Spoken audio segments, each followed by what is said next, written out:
Assalamualaikum warahmatullahi wabarakatuh. Tuan-tuan, puan-puan yang biasa mengikuti saya dalam Facebook Dr. Zubaidi Haji Ahmad dan juga blog saya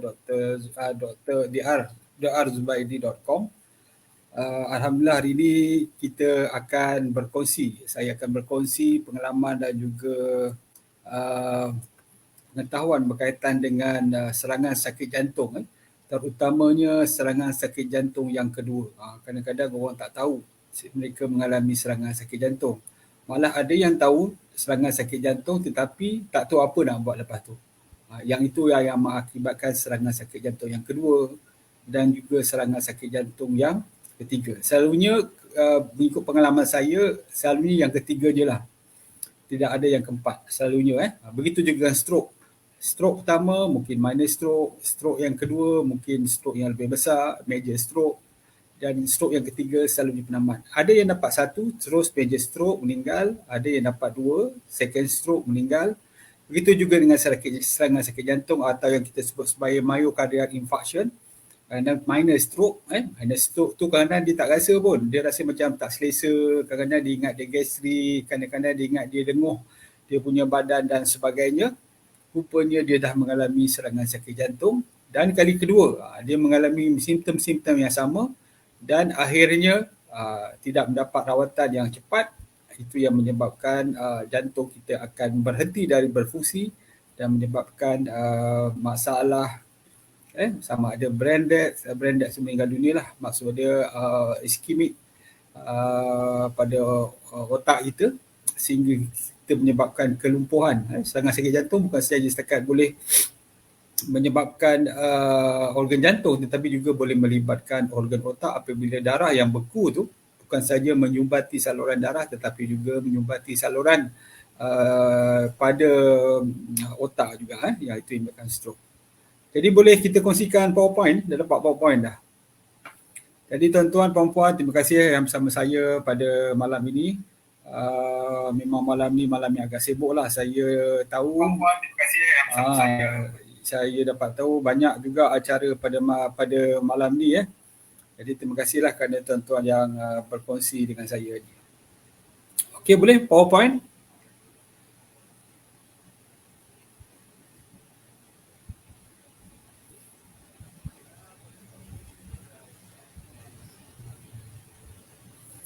Okey, kalau tak ada saya akan cuba ni kongsikan.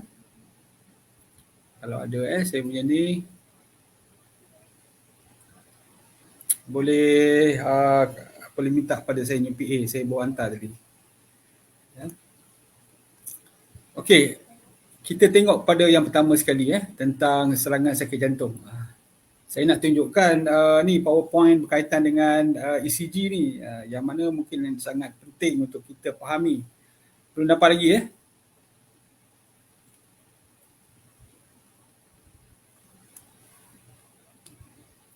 Boleh WhatsApp atau call PA saya, call atau PA saya, Puan Rohani, tanya tentang slide tu. Saya minta maaf puan-puan, tuan-tuan, kita 30 minit je ni. Okey, pertama sekali bagaimana kita nak menentukan seorang tu ada serangan sakit jantung. Seperti mana saya beritahu tadi, memang serangan sakit jantung kadang-kadang dia tidak very specific. Dia tidak very typical, kadang-kadang menyebabkan kadang dia rasa kadang-kadang dia akan menyebabkan rasa macam gastrik, rasa macam rasa tak selesa. Saya perlukan slide saya sebagai penangan kepada yang bersama saya pada malam ni. Kalau dapat slide saya, boleh call PA saya, Puan Rohani, minta slide sebab saya dah berikan tadi slide. Okey, kadang-kadang kita tak tahu yang kita mengalami serangan sakit jantung. Itu yang pertama sekali. Tetapi bagi mereka lah yang mempunyai risiko. Sebagai contoh, dia ada tekanan darah tinggi, dia ada diabetes, dia ada kolesterol yang tinggi, kan? Lepas tu ada family history pula tu. Sebagai contoh, bapa dia pernah meninggal dunia akibat serangan sakit jantung, abang pun pernah mendapat serangan sakit jantung. Lepas tu mungkin kakak dapat stroke dan sebagainya. Memang dia orang ni berisiko lah. Jadi bila saja dia sendiri ada diabetes, hypertension dan kolesterol yang tinggi apabila rasa tak selesa utamanya pada dada, pada lengan, kadang dia merebak sampai ke lengan, merebak sampai ke belakang dada, sampai ke tengkuk. Yang ini kena membuat ECG. ECG ni selalunya kita buat resting ECG. Apa maksud resting ECG? Apabila pesakit ni dibaringkan, kemudian diletakkan wire, diletakkan lead untuk melihat degupan jantung dan juga pengaliran elektrik jantung tu. Dari situ kita akan dapat melihatlah sama ada tak otot-otot jantung yang mungkin terganggu atau mati atau rosak akibat serangan sakit jantung yang lalu. Itu yang pertama kita nak tengok. Kalau sebagai contoh tak ada tetapi kita khawatir kita ada, macam tak berapa jelas sangatlah, tak orang cakap tu tak nampak dia punya perubahan ECG tu, selalunya doktor akan mencadangkan kita buat stress ECG. ECG, stress ECG tu maksud macam mana? Sama juga wire-wire akan diletakkan pada dada kita, di tangan dan juga di kaki, tetapi pada masa yang sama kita akan berjalan di atas treadmill. Mula mungkin berjalan, lepas tu berlari, semakin laju dia ada tahap lah, 1 hingga 5, stage 1 to stage 5. Kadang-kadang orang minta berhenti sebab apa? Sebab bukan sakit dada tetapi sebab lenguh, sebab semput, sebab ialah tak fit kan. Sebab orang-orang yang biasa ni selalunya mengalami masa yang sama. Okey, boleh letakkan kita punya slide. Slide pertama kita. Terima kasih kepada rakan-rakan kita yang bersama dengan saya pada malam ini. Nurul Amira Maria, Assalamualaikum Doktor. Waalaikumsalam. Raja Ibrahim, Raja Muhammad, Waalaikumsalam. Nurul Afia, Farhana, Sofia. Terima kasih kerana berkongsi. Wati Jais, Waalaikumsalam. Jadi apa yang kita nak kongsikan? Pertama sekali adalah berkaitan dengan ECG yang tadi saya sebut tu. Kita nak faham sikit lah tentang ECG. Kadang-kadang doktor bagi, kita pun tenganga apa sebenarnya. Jadi sebenarnya apabila seseorang tu mengalami serangan sakit jantung, jadi memang jarang lah kita terus dapat buat ECG. Asalnya kalau sebagai contoh serangan sakit jantung di rumah, di pejabat, kita dah bawa ke hospital. Dibawa ke hospital, doktor membuat ECG. Kalau katakan kita panggil dia phase hyperacute, itu maksud dia masih lagi tak stabil tu, masih lagi orang cakap ongoing tu, heart attack dia tu. Jadi kita tengok dia punya contoh ECG dia macam gitu. Macam gunung kat atas tu kan, gunung berlekuk macam itu. Kemudian setelah beberapa lama, setelah beberapa jam atau mungkin beberapa hari, serangan sakit jantung pun dah reda. Yang ini kita panggil sebagai fully evolved. Fully evolved tu maksud dia dah tak ada lagi dah penyumbatan tu, tetapi dia dah ada sikit kawasan-kawasan yang mana otot-otot jantung telah mati menyebabkan pengaliran elektrik. Pengaliran elektrik ni kita dah bincang beberapa minggu yang lepas. Dia menyebabkan apa yang kita sebut sebagai fully evolved phase yang mengambil masa beberapa hari hingga beberapa jam hingga beberapa hari.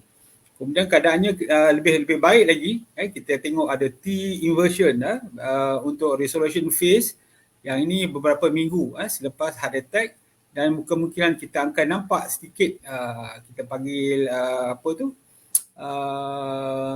bentuk M dekat situ, tapi M tak terang sangatlah, dia macam rapat sikit, dan juga T elevation. T elevation tu maksud dia di bahagian ada gunung di sebelah wave tu, di gunung tu dia akan meningkat. Yang ini lebih stabilize. Saya dulu ada seorang pesakit saya, dia memang ada darah tinggi, cemaran dan kolesterol. Satu hari memang dia cakap rasa dada dia ketat je. Dia tak rasa susah nafas, tak ada apa, rasa dada ketat. Jadi bila saya buat resting ECG saja, kita dah tahu dah, nampak dah ada perubahan pada ECG. Yang ini kita dah tahulah kemungkinan sebelum ni pun dia dah pernah dapat serangan sakit jantung. Bila saya tanya ubat-ubatan yang ada pada dia tunjukkan ini ubat digoxin untuk jantung, ubat darah tinggi, ubat kencing manis, kolesterol, ubat cair darah dan pelbagai ubat lagi. Yang ini memanglah memerlukan pengawasan yang agak detail atau agak segera. Jadi tak silap saya pun saya tulis surat hantar ke hospital.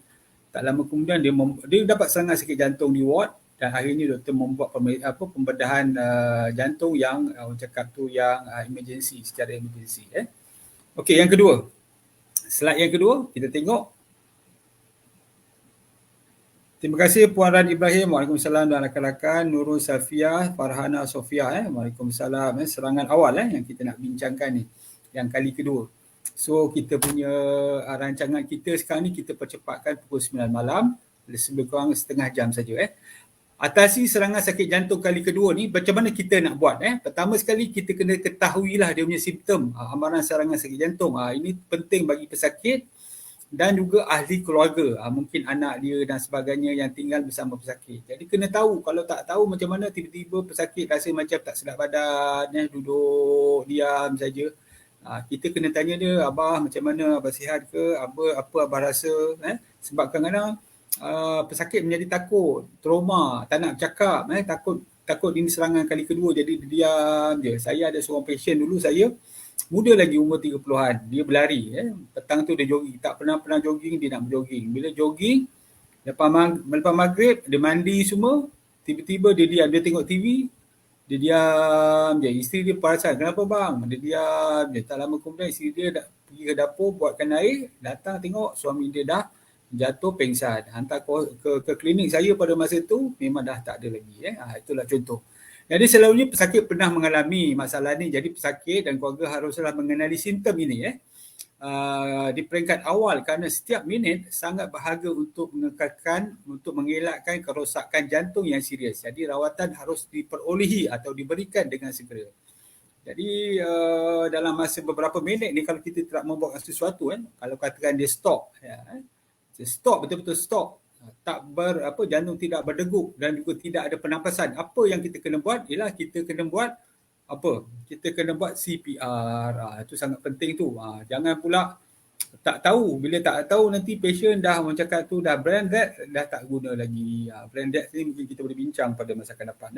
Jadi tanda-tanda dia antaranya ialah sakit dada atau sesak nafas ketika melakukan aktiviti ataupun tengah rehat. Tengah rehat pun boleh dapat sangat sakit jantung, terutama jika ada stres atau emosinya terganggu. Dia terlalu risau sangat, dia terlalu marah sangat. Jaga orang-orang yang ada pernah mendapat serangan jantung, jaga emosi.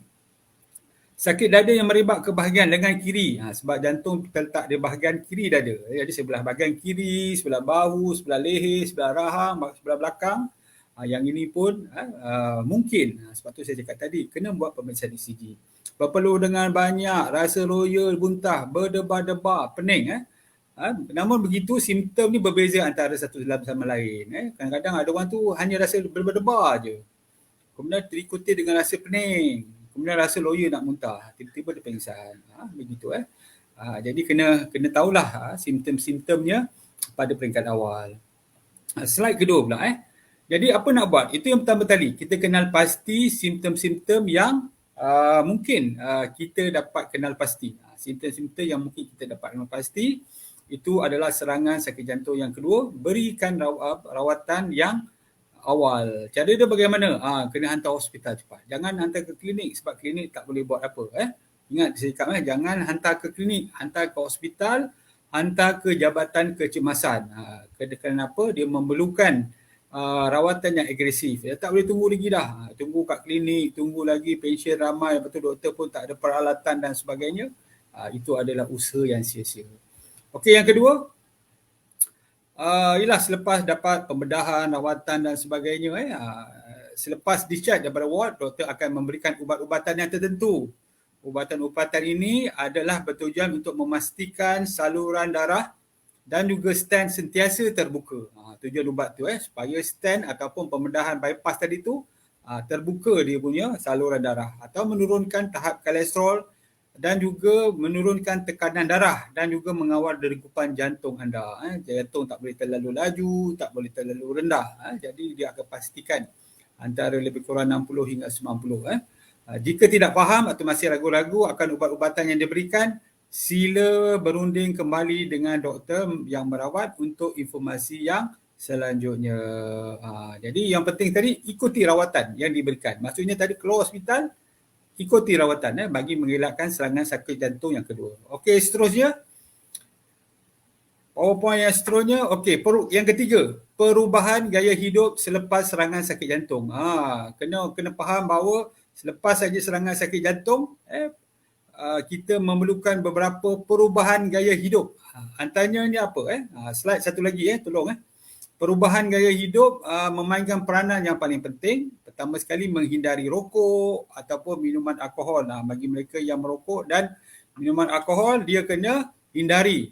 Kawal gula, tahap kolesterol dan tekanan darah dengan lebih baik. Jadi tekanan darah, gula, kolesterol mestilah dalam kawalan yang baik. Jangan biarkan dia tinggi. Pastikan ubat-ubat kita makan. Selain itu, banyakkan berpuasa. Memang berpuasa ni paling penting sekali tuan. Sebab dia akan menjadikan kita sihat. Ambil diet yang sihat dan seimbang. Gantikan pemakanan yang berlemak tepu, terutama daging merah dan juga trans fat, kepada makanan yang kaya dengan omega 3. Yang ini terdapat banyak dalam ikan salmon dan juga minyak zaitun. Minyak zaitun ni unsaturated fatty acid macam ikan salmon. Cuma ikan salmon kita sebut polyunsaturated fatty acid. Sementara minyak zaitun ni lebih kurang 80% adalah monounsaturated fatty acid. Bagus kita ambil. Ambil suplemen jika perlu mengikut keperluan. Jadi kalau tak perlu jangan ambil sembarang. Ikut nasihat doktor. Mungkin kena ambil sikit minyak ikan contohlah. Ambil minyak zaitun. Jangan ambil banyak-banyak. Tujuannya untuk meningkatkan diet kita yang mungkin ialah kita pun jenis tak makan ikan kan, dengan salmon lagi lah. Jadi kita kebanyakan menggoreng-goreng, tukar kepada merebus. Jadi minyak tu kita perlukan juga, iaitu minyak yang sihat. Lakukan aktiviti fizikal yang bersesuaian dan secara berkala. Minum air secukupnya, tidur dengan optima. Tidur kena penting bagi orang yang ada masalah ni. Kawal stres dengan baik. Kawalan stres pun perlu. Setiap orang ada stres dia masing-masing. Kawal dengan baik. Physical activity dia ataupun exercise ni mengikut kemampuan kita. Jangan kita ikut orang. Kalau kita mampu berjalan saja. Tak perlulah kita berlari. Tujuan dia apa? Dia akan meningkatkan, ini dalam kajian jurnal menunjukkan meningkatkan umur kita dan juga exercise tolerance dan juga quality of life. Maksud dia bertambah baiklah. Dulu sebagai contoh sebelum kita membuat rawatan, kita dapat berjalan sebagai contoh 100 meter je, lepas tu kita dah seput. Bila kita banyak melakukan exercise, mungkin dah semakin baik. Lepas tu kolesterol pun akan menjadi lebih turun, insulin sensitivity akan menjadi lebih baik dan juga glucose level akan menjadi baik. Jadi kita dah dapat kawalan gula dengan baik dah, tak payah meningkatkan dos lagi dah. Setengah orang tu dah dapat suntikan insulin masih lagi tinggi. Jadi dengan melakukan aktiviti yang bersesuaian, dia dapat mengawal kolesterol dan glucose dengan lebih baik. Lepas tu dia apa? Reduce resting and heart rate. Reduce ini bagus, maksud dia bagus apa? Bila dia rehat, degupan jantung tu dia akan menjadi lebih baik. Maksud dia lebih perlahan dan juga akan improve tolerance of ischemic. Maksud dia kalau dulu memang jalan sikit dah rasa macam tak sedap, tetapi apabila banyak berlatih bersenam, melakukan aktiviti berjalan ni, dia akan bantu dia. Slow progression of coronary artery disease and improve endothelial function. Bagus, saudara akan mengembang. Dan ini bagus untuk tekanan darah. Okey, seterusnya. Terima kasih tuan-tuan dan puan-puan yang bersama saya. Ji Shanti, Assalamualaikum Doktor. Waalaikumsalam. Sarina Khairuddin, Assalamualaikum. Waalaikumsalam. Nur Azam Muhammad Nur, Assalamualaikum. Waalaikumsalam. Nurul Nadia, Waalaikumsalam. Hasma Amran, Waalaikumsalam. Seterusnya, kita tengok Yang keempat, ikuti program pemulihan jantung. Ini apabila dah keluar ni untuk mengelakkan serangan sakit jantung yang kedua ni, kita kena ikut pemulihan, program pemulihan. Tadi kita ubah gaya hidup kita dan kita ikut program pemulihan yang dianjurkan oleh pihak hospital. Selalunya selepas seminggu atau 2 minggu selepas kita keluar daripada hospital, program ini membantu pesakit dalam melakukan senaman yang bersesuaian. Jadi dia akan ajar cara senaman, regangan dan sebagainya yang membantu dia. Kadang sebab apa, kalau kita tak buat senaman, kemungkinan otot-otot kita akan menjadi kecut ataupun sendi-sendi kita akan menjadi keras. Itu paling penting sekali. Dalam pemantauan pakar perubahan diet, ni dietitian akan beritahu apa yang bagus makan dan sebagainya. Membimbing gaya hidup selepas serangan sakit jantung. Sebab tu kena ikut dia punya program dia. Jangan tak pergi, cuba dengar, cuba amalkan. Di samping itu, pesakit juga mendapat sokongan moral dari rakan-rakan yang lain. Sebab orang dah serangan sakit jantung ni, tuan-tuan, kadang-kadang dia mengalami masalah depression, kemurungan. Sebab apa? Sebab tak dapat melakukan banyak benda, rasa takut, rasa risau. Jadi rakan-rakan yang pernah mengalami serangan sakit jantung dan survive, dia akan memberikan sedikitlah motivasi, membersihkan sokongan moral dan sebagainya. Yang kelima, yang terakhir, berkomunikasi dengan pasukan penjagaan kesihatan. Paling penting selepas mendapat serangan sakit jantung ni, kita tak jumpa dengan doktor je, kita berjumpa dengan pegawai kesihatan yang lain. Contohnya dietitian, fisioterapis, farmasi dan lainnya. Seeloknya kita tahu, kenal. Kalau tak dapat kenal ramai, mungkin 2-3 orang. Kalau kat hospital government tu mungkin ramai kan, ada beberapa orang bersilih berganti. Kita kenal 1-2 orang sebagai contoh yang biasa. Kita boleh berbual, bertanya dan sebagainya. Dietitian, kalau di hospital swasta sudah pastilah ada tak ramai, jadi kita boleh tahu nama dia dan jika ada masalah kita boleh berbincang, bertanyakan masalah dan sebagainya. Ini sangat penting. Sebab apa? Sebab kemungkinan apabila kita berada di rumah, kita mengalami kekeliruan. Dengan ini membantu kita untuk menguruskan ubat-ubatan, meneruskan perubahan gaya hidup, menyesuaikan diri dengan rutin kesihatan baru. Jadi kesimpulannya ialah di akhir yang kita nak buat ni, kesimpulannya ialah perubahan tu bermula dari pesakit sendiri. Patuhkan langkah-langkah ini bagi mengelakkan serangan sakit jantung yang seterusnya. Berbincanglah dengan doktor jika mempunyai persoalan yang lanjut. Jadi yang penting. Jadi saya sebutkan sekali, pertama sekali tuan-tuan, cara mengatasi serangan sakit jantung kali yang kedua ialah pertama sekali ialah ketahui simptom amaran serangan sakit jantung, iaitu sakit dada, sama ada dia pergi di tengah atau merebak di bahagian lengan kiri, bahu, leher, rahang dan belakang badan, berpeluh dengan banyak, rasa loya, berdebar-debar, pening dan sebagainya. Setiap orang tu berbeza. Jika pernah mengalami serangan sakit jantung, jangan abaikan tanda-tanda ini, lekas melakukan pemeriksaan ECG dan berjumpa dengan doktor.